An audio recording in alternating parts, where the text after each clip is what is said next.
फैसले हैं माननीय इलाहाबाद हाई कोर्ट के कि अगर पुलिस झूठे मुकदमे में किसी को फंसाती है, झूठा गिरफ्तारी करती है या झूठा बुलडोजर चलाती है तो उनकी सैलरी से उनका पैसा कटेंगे। और दूसरा आजम खान को लेकर आया है जो 10 साल की सज़ा 7 साल की सज़ा को 10 साल किया गया, तो उसमें हाई कोर्ट ने सरकार से जवाब मांगा। ये दोनों जो हाई कोर्ट ने फैसले कैसे देखते हैं? देखिए, मैं एक चीज़ कह रहा हूँ, कोर्ट इस देश के अंदर क्या बोल रहा है और सरकार क्या कर रही है, दोनों चीज़ अलग अलग है। इस समय कोर्ट ने कई बार टिप्पणी की कि बुलडोजर एक्शन बंद होना चाहिए, आम घरों पे बुलडोजर एक्शन नहीं होना चाहिए, सजा देने का काम न्यायपालिका का है। लेकिन उसके बावजूद भी बुलडोजर किसी न किसी बहाने से चली रहे। अधिकारी इतने तानाशाह हो गए हैं, अधिकारी सरकार के इशारे में और सरकार को खुश करने के लिए हर वो काम कर रहे हैं जो गलत है। और कल को जब सरकार चली जाएगी तो सरकार नहीं फंसेगी, ये सारे अधिकारी फंसेंगे। ये तो हाई कोर्ट ने कह भी दिया कि जो पुलिस है संविधान से काम नहीं कर रही, नेताओं को खुश कर नेताओं को खुश करने के लिए काम कर रहे हैं। पुलिस नहीं, सारे अधिकारी, सारी संस्थाएं, चुनाव आयोग, ईडी, सीबीआई, सब कुछ। आज हम जब सीबीआई पे सवाल खड़ा करते हैं, कहते हैं आप तो देश की सीबीआई पे सवाल खड़ा कर रहे हैं, राष्ट्रद्रोह, आप तो सेना पे सवाल खड़ा कर रहे हैं, आपको उनकी मनी। लेकिन कल को सीबीआई को तोता किसने कहा था? तोता इन्हीं लोगों ने तो कहा था। तो मेरा कहने का मतलब यह है कि कोर्ट क्या कहता है और कोर्ट कर क्या रहा है, सरकार क्या कहते हो, सरकार क्या कर रही है, अलग अलग चीजें। लोग देख के हंस रहे हैं। जहां तक आजम खां का बात है, आजम खां के परिवार के साथ, आजम खां साहब के साथ नहीं, आजम खां के परिवार के साथ ज्यादती ये सरकार कर रही है। आजम खां मुर्गी चोर, बकरी चोर, लकड़ी चोर, शराब की बोतल चोर, गल्ला चोर नहीं है। आजम खां साहब के पास ऊपर आज तक एक भी उनके मंत्रालय के भ्रष्टाचार का आरोप नहीं लगा।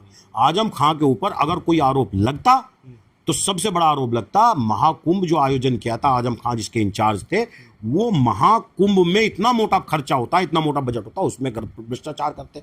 और सबसे बड़ा आरोप लगता उसकी, क्योंकि मुसलमान है और मुस्लिम, खांटी मुस्लिम मंत्री कहलाते हैं, तो हिंदू धर्म के सबसे बड़े महाकुंभ की अव्यवस्थाएं करने के लिए उसमें ठीक रख रखाव न करने का आरोप लगता। वो महाकुंभ सबसे अच्छा महाकुंभ था और सबसे वेल नीट एंड क्लीन और सबसे नॉन करप्ट महाकुंभ हुआ तो आजम खान ने कराया। एक चीज, किसी मंत्रालय का आरोप नहीं। उन पे जितना आरोप लगा यूनिवर्सिटी बनने के बाद लगा है, और यूनिवर्सिटी इस सरकार की आंख में खटकती है। जितने भी सरकार के सहयोगी संगठन मुसलमानों से नफरत करने वाले लोग हैं, उनकी नजर में सबसे पहला कांटा था देवबंद, दूसरा था अलीगढ़ यूनिवर्सिटी उत्तर प्रदेश में, तीसरा बन गया था मोहम्मद अली जौहर मौलाना यूनिवर्सिटी, और वो आजम खान साहब ने बनाया था। और ये जरूरत आजम खान ने कैसे कर दी कि इन अनपढ़ मुसलमानों को पढ़ाई की तरफ धकेलने का काम कर दिया। ये सबसे बड़ा गुना था। इसी के लिए आजम खान साहब को फंसाया था। मुझे लगता है कि आज नहीं तो कल, कल नहीं तो परसों, देर सवेर आजम खान के परिवार को इंसाफ मिलेगा। और इंसाफ नहीं भी मिला और कुछ ऊक चूक हुई तो इतिहास में आजम खान साहब का एक ऐसा नाम दर्ज होगा कि एक ऐसे आदमी को जिसने मुसलमानों को, जो सरकार कहती है कि मुसलमानों का शिक्षा का स्तर हम बढ़ाना चाहते हैं, जिस आदमी ने सच में ही जमीन पे मुसलमानों की शिक्षा का स्तर उठाने की कोशिश की, उनको समाज में बहुसंख्यकों के साथ उनके बौद्धिक स्तर को लाने की कोशिश की, उनको देश के विकास के पहिए में शामिल करने की कोशिश की, उस आदमी को सरकार ने तोड़ने का काम किया।